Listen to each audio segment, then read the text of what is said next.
Voici mon grand-père. Il était militaire, il a fait la guerre d'Algérie. J'ai envie de dire, c'est un homme solide comme on en fait malheureusement presque plus aujourd'hui. D'ailleurs, que s'est-il passé? Pourquoi les rues de l'Occident sont peuplées par des mecs comme ça? Pourquoi y a-t-il des hommes qui sont prêts à lâcher des milliers d'euros ou de dollars pour des streameuses sur Twitch à qui ils ne parleront jamais? Et enfin, pourquoi certains jeunes hommes sont prêts à commettre des massacres contre des jeunes femmes innocentes pour se venger de leur statut de célibataire? Selon moi, tous ces problèmes graves sont les symptômes d'une même maladie, la crise de la virilité qui règne en Occident. Je vous avais auparavant tourné une vidéo où je vous expliquais les raisons pour lesquelles je n'étais pas féministe. Je vous mets le lien ici si vous ne l'aviez pas vu. Aujourd'hui, il est temps de s'intéresser à ce qui ne va pas chez l'homme moderne et d'essayer de comprendre ce phénomène. Alors, la crise de la virilité, c'est quoi? C'est la disparition des modèles masculins classiques dans l'inconscient collectif d'une culture, que ce soit dans la politique, dans la culture, les arts, les lois. C'est quand papa devient parent 1. Dans la culture populaire, je vais vous donner un exemple tout bête, mais on peut le voir dans la série Stranger Things. C'est une série que personnellement j'aime beaucoup, mais j'ai été frappée de voir que le modèle familial qui y est représenté, c'est des hommes absents ou un peu idiots. Karen, where's our son? Will's. No one's picking up there. Nancy. What about Nancy? Karen, where's Nancy? Allie's. Et des mères très actives, courageuses et impliquées, quitte à être un peu fêlées. Took my boy away from me. What is wrong with my boy? Les hommes de qualité ont tendance à mourir assez vite et ne sont jamais pères de famille. Et quand je m'en suis aperçue, je me suis fait la réflexion et je me suis rendu compte que ça revenait beaucoup dans la culture populaire. En gros, on remplace toujours Charles Ingalls par Homer Simpson. Mais la liste est longue, hein. Vous pouvez retrouver ça dans Family Guy, dans beaucoup de cartoons type Rick et Morty, etc., etc. C'est ça, entre autres choses bien sûr, mais j'ai trouvé que c'était un petit exemple intéressant qui m'a fait prendre conscience petit à petit de la crise de la virilité. Pourquoi cette crise de la virilité est un véritable problème? D'abord, on va reposer quelques fondamentaux. Nous sommes des êtres biologiques bien sûr, mais aussi des êtres de culture. La nature nous donne un potentiel et des limites, mais c'est la culture qui nous permet de donner une forme et un sens à ce que nous faisons sur Terre. Les traditions, les coutumes, les habitudes, la mythologie, la culture populaire font partie de ces normes. Par exemple, l'Iliade était le grand poème de la Grèce antique. Il était récité en intégralité par les Aèdes lors des grands moments de vie sociale et les personnages servaient de référence aux jeunes citoyens grecs. Ces modèles nous permettent de vivre en société de la meilleure façon possible. Sans modèle culturel fort, on ne peut qu'observer une désintégration des comportements, de l'égarement chez les individus et un plongeon progressif dans la barbarie. Ça vaut pour des choses comme le fait de ne pas commettre des crimes ou de faire attention aux lieux publics, mais ça s'applique aussi au rôle féminin et masculin. On ne peut pas espérer créer des hommes de qualité si on n'est même pas capable de savoir à quoi ça ressemble. Donc il est très important d'avoir des héros, ceux de la mythologie et de l'histoire qui soient célébrés, mais aussi des héros du quotidien. Achille et Hercule d'un côté, tous nos pères et nos grands-pères qui se sont battus pour notre pays et qui ont travaillé dur de l'autre. Les deux sont aussi importants. Je suis sûre que dans votre famille aussi, il y a des histoires sur tel ou tel ancêtre qui a fait des choses admirables et qui couvre la famille de fierté. Et donc, chacun cherche à faire un peu comme lui, à sa façon. Ce sont donc des modèles typiques d'hommes de valeur et d'exemples à atteindre. Quand une société s'attaque à la masculinité toxique comme aujourd'hui, elle s'attaque en réalité à la virilité en général. Elle cherche à détruire ces modèles culturels classiques pour les remplacer par des modèles artificiels, voire par rien du tout. On remplace Homère, la chevalerie et Alain Delon par le règne des Caroline de Haas, des Yann Barthès et de la compétition cruelle de Tinder. Cette déconstruction, c'est-à-dire cette destruction, est surtout à l'œuvre dans les rapports hommes-femmes et dans le domaine de la séduction ou de tout ce qui s'y rapporte. Le problème, c'est qu'en détruisant les règles du jeu pour la moitié des participants de la vie en société, on les condamne à perdre, c'est-à-dire à vivre seuls toute leur vie. On les piège dans l'impuissance. Et ce sentiment d'impuissance et de dépossession, lorsqu'il atteint un seuil critique, se transforme en désespoir. Le désespoir, à son tour, se transforme en nihilisme et en volonté de destruction de la société et des femmes. Et ça, c'est positif pour personne. Ni pour les hommes, ni pour les femmes, ni pour la société. Et c'est là que surgissent les cucks, les simps et les incels. Chacun à leur manière, ils incarnent l'impuissance et la dépossession masculine sous des formes différentes. Ils restent tous à leur manière des avatars du désespoir masculin. C'est le moment pour moi de vous présenter Terre de France, une entreprise qui fait travailler des artisans français et qui me permet de produire cette vidéo puisque elle la sponsorise. Donc Terre de France, c'est une entreprise qui reverse ses bénéfices à des familles de militaires, à des écoles rurales et à des agriculteurs en difficulté. Ils font produire tout ce qu'ils vendent en France, donc vous avez du parfum, vous avez des ceintures, vous avez des portefeuilles, des sacs, énormément de choses. Et là, dernièrement, Terre de France a réédité le premier recueil des Fables de La Fontaine. Et vraiment, c'est un très bel ouvrage, c'est de la très bonne qualité. Je ne peux pas vous le faire sentir ici, mais la couverture est rigide et les lettres dorées sont en relief. Vous avez le marque-page en cuir qui est fabriqué dans le Tarn.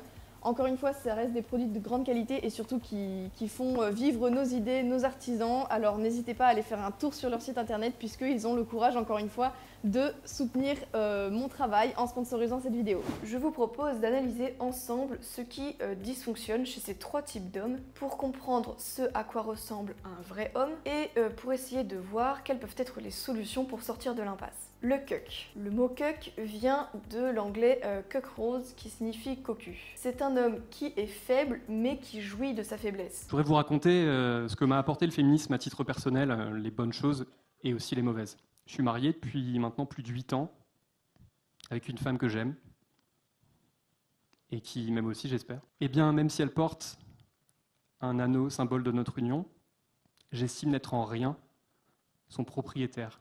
Elle ne m'appartient pas, ni son corps, ni ses pensées, ni ses désirs. Cette femme vit, parallèlement à la nôtre, une deuxième histoire d'amour. Parce que je suis qui, moi, pour m'imposer comme le seul phare de son existence. Il prend un certain plaisir à se dégrader. Il a intégré le fait qu'il ne sera jamais un homme viril, alors il se complaît dans un mode de vie anti-masculin, métrosexuel, pathétique et en réalité très enfantin. Le meilleur exemple, c'est de regarder à quoi ressemblent les hommes dans les relations dites polyamoureuses. Louisa marche main dans la main avec ces deux hommes. Il y a plusieurs membres dans une famille, et c'est comme ça que je nous vois. Danny et Ellen montent dans la chambre, tandis que Troy reste tout seul dans le salon. Mais visiblement, ça ne le gêne pas de savoir qu'ils vont faire l'amour à l'étage au-dessus. Vous ne trouverez jamais des types charismatiques, séduisants et matures, mais des enfants attardés qui ont tellement peu confiance en eux qu'ils sont contents de partager une fille médiocre qui a pour fantasme de posséder son harem masculin. Le cuck représente la défaite intégrale. C'est un animal domestique bon à se faire malmener par tous les aléas de la vie. Le cuck, c'est l'homme rêvé par le système actuel, par les féministes et par nos gouvernants. Enfin, je veux dire, c'est très dur d'être déconstruit à 10 ans, soyons honnêtes. Quand tu nais au tout début des années 90, c'est très dur d'être déconstruit à 10 ans. C'est possible, bien sûr. Rien n'est impossible, mais voilà. N'importe qui peut être déconstruit. La question, c'est que c'est une démarche personnelle à faire. Moi, par exemple, je vis avec un homme déconstruit et j'en suis hyper heureuse, par exemple. Forcément, il est si docile, si obéissant, si gentil, si bien dressé et si inoffensif. Il n'est pas entreprenant avec les femmes, il est politiquement conformiste et sa vie se résume à collectionner des Funko Pop et des figurines Star Wars. Il méprise les hommes qui font du sport et qui s'habillent correctement et il déteste les discours sexistes. Il est toujours très fier de montrer son allégeance à la doxa féminine. Je suis féministe. En tant qu'homme, sommes-nous conscients de notre position de privilégié? Mais secrètement, il envie les hommes authentiques. Malheureusement, alors qu'il accepte de se plier à la vision actuelle de l'homme idéal, le cuck est condamné à rester malheureux. Contrairement à ce que disent les femmes qui rêvent de vivre avec un homme déconstruit, c'est-à-dire détruit, le cuck ne fait pas rêver du tout la jante féminine. Il suit les règles du jeu, mais ce n'est jamais assez. Il ne sera jamais assez démasculinisé, assez détoxifié. Il ne comprend pas que c'est parce qu'il accepte de jouer à la lutte contre la pseudo-masculinité toxique qu'il est condamné à en être un perdant. Pas de chance pour lui. Son seul espoir, c'est que l'humiliation de trop le pousse à envoyer valser toute la fausse vision de l'homme pour qu'il apprenne enfin à en devenir un vrai. Et s'il refuse de changer, il deviendra comme les hommes de gauche qui se disent féministes et qui finissent par se comporter comme des prédateurs envers les femmes parce qu'ils sont à bout de ne jamais pouvoir en toucher une, alors qu'ils répètent à qui veut bien l'entendre qu'ils sont des alliés de la cause féministe. En fait, c'est probablement pourquoi tant de femmes de gauche se disent féministes. Franchement, si je ne fréquentais que des hommes féministes, moi aussi, j'aimerais bien en castrer une bonne partie. Maintenant, on va parler du simp. J'en ai brièvement parlé dans ma vidéo sur le féminisme. Typiquement, le simp, c'est celui qui est prêt à couvrir de compliments et d'argent des femmes sur internet en espérant que son attitude de gentil garçon lui attirera les faveurs féminines. Bien entendu, ça ne se produit jamais. Pour les femmes qui le manipulent, c'est une source de validation et d'argent inépuisable. Hors de question, du coup, de le faire sortir de la simp zone, qui est la version cauchemardesque de la friend zone. Step, step, step, step, step, step, step.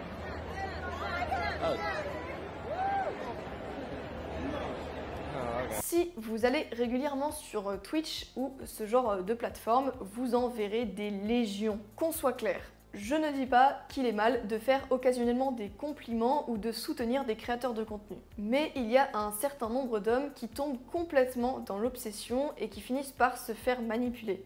Les simps, ce sont ceux qui sont prêts à lâcher des milliers d'euros pour une personne qu'ils n'ont jamais vue ou qui bombardent les femmes de messages privés sur les réseaux sociaux. Le simp ressemble au cuck à la différence près que le simp, lui, il est consciemment animé par son désir de femme. Il recherche l'amour, l'intimité et en général l'affection. Il aimerait voir dans les yeux des femmes l'admiration qu'il a pour elles. Il voudrait que les femmes le voient comme un homme qui compte pour elles, qui a de la valeur. Les simps sont moins déconstruits que les cucks. Ils ont encore un instinct vital qui les fait graviter autour des femmes, généralement attirantes. Bref, il sait qu'il a envie d'elles. Mais malheureusement pour lui, il n'a aucune confiance dans ses propres capacités et compétences humaines, physiques ou sociales pour les attirer. Alors, il compense en inondant les femmes de compliments ou d'argent. Ça ne marche pas, bien entendu. Il pense que l'amour et l'affection s'achètent. Non, ce sont des choses qui se conquièrent. Pas en se comportant comme une brute, mais en acceptant de participer au jeu de la séduction et donc en acceptant de se rendre vulnérable parfois et de prendre des risques. Faire preuve de courtoisie, notamment sur internet, est évidemment une qualité. Il ne s'agit pas ici de devenir cruel ou encore haineux ou encore misogyne, mais il est important de faire la part des choses pour garder le contrôle et surtout de concentrer ses efforts sur la vie réelle. Sinon, vous finissez comme le personnage principal du film Her de Spike Jonze qui tombe amoureux d'une intelligence artificielle qui a la voix de Scarlett Johansson. Hello, I'm here. Hi. Hi, I'm Samantha. Et enfin, l'incel. Les incels, on en parle régulièrement dans la presse. C'est dû au fait qu'au cours des dernières années, plusieurs tueries ont été motivées par des gens appartenant à cette mouvance, comme celle d'Elliot Rodger en 2014 en Californie, qui s'est soldée par 6 morts, 14 blessés et le suicide de Rodger. My problem is girls. I'm 22 years old and I've never had a girlfriend. I'm still a virgin. Why won't you give me a chance? Tomorrow is the day of retribution. Girls, I will destroy you.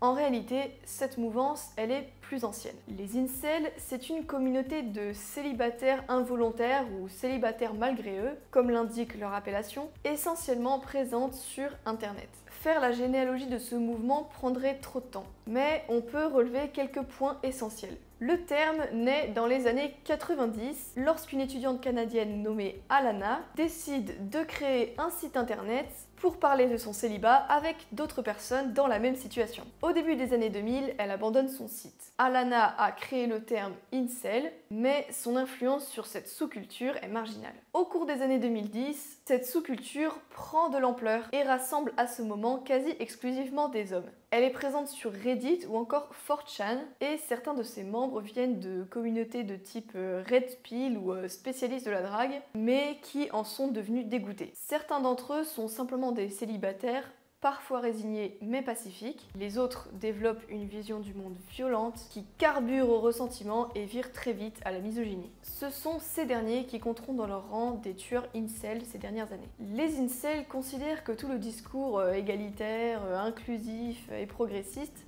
destinés à déconstruire et à pacifier les hommes sont une arnaque. Sur ce point, ils ont raison. Pour eux, la solitude est perçue comme une fatalité, un destin indépassable. Malheureusement, cette croyance peut vite devenir une prophétie autoréalisatrice. Les incels violents, c'est le stade ultime de la dépossession masculine. Persuadés de n'avoir aucune chance avec les femmes, ils en viennent à entretenir des sentiments de revanche non seulement vis-à-vis des femmes, mais aussi à l'encontre des hommes qui ont du succès et de la société en général. They do not want, need or find average men attractive. C'est un phénomène humain classique. Quand un individu n'a plus aucun espoir d'obtenir du respect, il cherche à obtenir la crainte. Et pour ça, rien de mieux que la violence aveugle. C'est le même principe que pour tous les tueurs de masse dans les écoles américaines, depuis le massacre du lycée de Columbine en 1999. Dans le discours dominant, les incels sont simplement un objet de terreur, de mépris ou de dérision. Mais si on ne comprend pas d'où vient ce phénomène, on participe à ce qu'ils prennent de l'ampleur. Quand les féministes se moquent des incels, elles préparent le terrain, chacune à leur échelle, pour la prochaine tuerie. Un mouvement de messieurs qui font « Moi les femmes, moi ». Un incel, c'est d'abord et avant tout un garçon qui n'a jamais appris à devenir un homme. C'est quelqu'un qui a grandi sans aucune référence masculine positive et qui se retrouve largué dans la société sans aucune arme, ni aucun code pour remporter la compétition sociale et ainsi l'affection des femmes. Ce moment où il intègre la société donne lieu à une déstabilisation psychologique radicale. D'une, il voit bien que toutes les règles sociales actuelles qui l'encouragent à se comporter comme un gentil garçon ne fonctionnent pas. Toujours attendre son tour, demander pardon et ne jamais prendre de risques, c'est ce qu'on vous apprend à l'école, mais l'école, c'est pas la vraie vie. De deux, il voit bien que ceux qui ne respectent pas ces règles s'en sortent mieux. Et c'est là qu'apparaît sa jalousie. De trois, il se rend compte que lui-même n'a jamais appris à maîtriser ses règles et il se sent bloqué. Du coup, il devient dingue.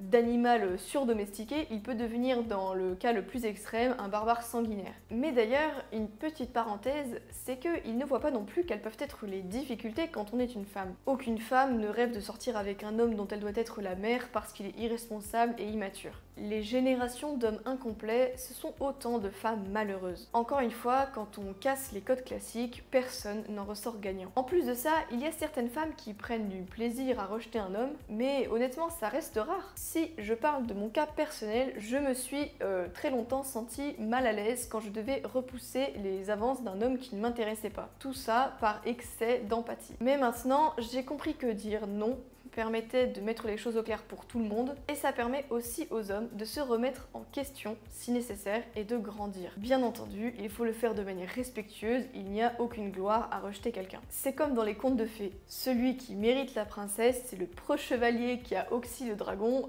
pas le bandit alcoolique de la taverne. Le problème aujourd'hui, c'est qu'on n'apprend plus aux garçons à être des chevaliers. Comme les femmes peuvent tomber dans le féminisme après avoir vécu une expérience malheureuse, les hommes tombent dans le ressentiment ou la misogynie quand ils ont pu rencontrer une femme qui s'est mal comportée avec eux ou les a rejetés. Mais être adulte, c'est réussir à être philosophe en fait sur ce genre d'événements dans sa vie, à réussir à en tirer parti et aussi à établir ses limites dans la vie. Personnellement, encore une fois, j'ai pu être parfois très naïve et donner ma confiance trop facilement aux gens. Mais c'est en vivant ces choses dures et en travaillant sur moi-même que j'ai compris que la solution se trouvait là et pas dans le ressentiment, le larmoiement et se morfondre sur sa propre existence. Le problème, c'est que dans cette société actuelle, la prise de responsabilité semble impossible, la remise en question non plus, et ça semble surtout être sans intérêt puisque tout semble agir de concert pour marginaliser les hommes et les empêcher d'être virils. Pas difficile de comprendre pourquoi certains rêvent de se venger de l'univers entier. La dépossession masculine est un vrai drame pour l'Occident. Combien d'hommes formidables gâchent leurs plus belles années devant World of Warcraft, devant du porno ou à se défoncer. Combien de héros du quotidien a-t-on perdu parce que celles et ceux qui détestent les hommes sont au pouvoir? Honnêtement, il y a fort à parier qu'on a perdu le prochain Surcouf ou le prochain Debussy, et on s'en rend même pas compte. Avant de poursuivre, je voudrais vous dire quelque chose. Si, en écoutant la description que je vous ai donnée de ces trois types d'hommes, vous vous reconnaissez dans l'un d'entre eux, même partiellement, vous n'avez pas à en avoir honte. Personne n'est à l'abri de la dévirilisation, même à droite. C'est une guerre acharnée qui est menée contre vous. Si vous pensez faire partie d'une de ces catégories, ne perdez pas espoir et donnez toute votre énergie pour vous en sortir. C'est possible, chaque homme a le potentiel de devenir un homme de valeur, croyez-moi. D'ailleurs, il y a plein de manières de devenir un homme viril et ça ne se résume pas à la masse musculaire que vous possédez ou à votre compte en banque. Chacun doit trouver sa voie. L'important, c'est de se lancer. Avant de reprendre le fil de la vidéo, je vous laisse avec ces quelques mots d'encouragement de Rocky Balboa. Let me tell you something you already know. The world ain't all sunshine and rainbows. It's a very mean and nasty place, and I don't care how tough you are, it will beat you to your knees and keep you there permanently if you let it. You, me, or nobody is gonna hit as hard as life. But it ain't about how hard you hit. It's about how hard you can get hit and keep moving forward. How much you can take and keep moving forward. That's how winning is done. Now, if you know what you're worth, now go out and get what you're worth. But you gotta be willing to take the hits and not pointing fingers saying you ain't where you wanna be because of him or her or anybody. Cowards do that and that ain't you. You're better than that.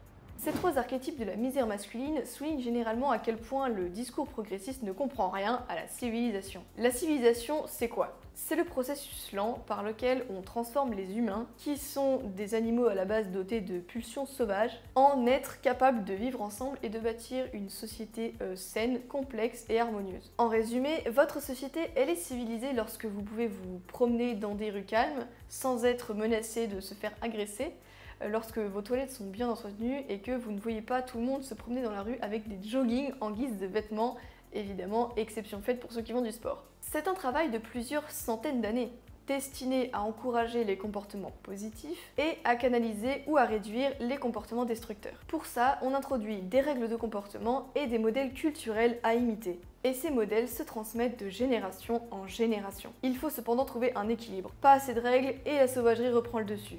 C'est le règne des criminels, des prédateurs en tout genre et des profiteurs. Trop de règles et les humains deviennent trop passifs, trop sages et perdent le goût pour l'aventure, l'exploration, la transgression, qui sont des ingrédients nécessaires dans le jeu de la séduction, mais aussi dans tous les secteurs de la vie sociale. Ça, c'est tous ceux qui disent « vous n'aurez pas ma haine après un attentat ». Ils sont devenus tellement domestiqués qu'ils n'arrivent même plus à détester ceux qui tuent leurs proches. Il faut donc le bon dosage de règles, mais celles-ci doivent être réalistes et tirées vers le haut.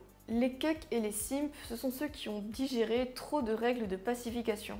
Ils sont soumis, même malheureux, parce que leur instinct d'aventure n'est pas assouvi. Ils ont signé le contrat social de notre époque, mais ils n'ont pas encore compris qu'ils se sont fait avoir. Les incels, ce sont les autres, qui n'ont pas eu accès aux règles traditionnelles, mais qui ont abandonné les nouvelles règles progressistes et artificielles. Les incels, quelque part, sont ceux les plus en avance sur notre temps. Comme tout le monde, ils ont été élevés en dehors des modèles classiques de la virilité. Et comme de plus en plus d'hommes, ils rejettent les modèles modernes. Ils n'adhèrent plus à aucun code social. Ils sont les laissés pour compte de la révolution sexuelle. Une génération entière de types qui sortent d'un roman de Michel Houellebecq. Sous l'impulsion de l'idéologie égalitaire, les règles traditionnelles ont été remplacées par les délires modernes. Et ce qui se passe, c'est que, évidemment, les règles modernes finissent par s'écrouler. Il ne reste plus rien. Et alors, sans le retour aux normes traditionnelles, on ne donne pas naissance à un monde meilleur, où les individus sont émancipés et libres, mais à une dystopie terrible, une véritable régression barbare. Pour sortir de cette crise de la virilité, il faut réhabiliter les figures de la masculinité classique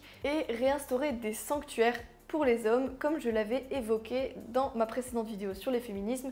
Comme c'est la troisième fois que j'en parle dans celle-ci, c'est le moment que vous attendiez pour cliquer et aller la regarder si c'est pas encore déjà fait. D'ailleurs, vous aviez été nombreux à apprécier cette vidéo, et si vous aimez que je traite ce sujet, n'hésitez pas à me le dire dans les commentaires et je continuerai de le creuser. Contrairement aux mensonges des progressistes, la destruction des règles, des normes traditionnelles et des coutumes, ça ne nous rend pas plus libres, ça nous rend plus sauvages et plus malheureux. L'émancipation promise par la gauche, ce n'est rien d'autre qu'un retour à la sauvagerie, mais motivé par de bons sentiments hypocrites. La virilité, c'est comme l'identité ethnique. Pour avancer, il faut se l'approprier, la comprendre et ne jamais s'excuser d'être qui l'on est face à nos ennemis. Pour terminer, j'aimerais adresser un message aux hommes qui me regardent. Votre peuple et votre civilisation ont besoin de vous. Vous savez, si les progressistes sont tant obsédés par cette destruction de la virilité, c'est parce qu'ils savent pertinemment qu'une patrie peuplée d'hommes valeureux ne sombrerait jamais dans leur délire. Le devoir de chaque homme, votre devoir à vous, c'est de redécouvrir le patriarche qui sommeille en vous. Plus que jamais, l'Europe et la France en ont besoin.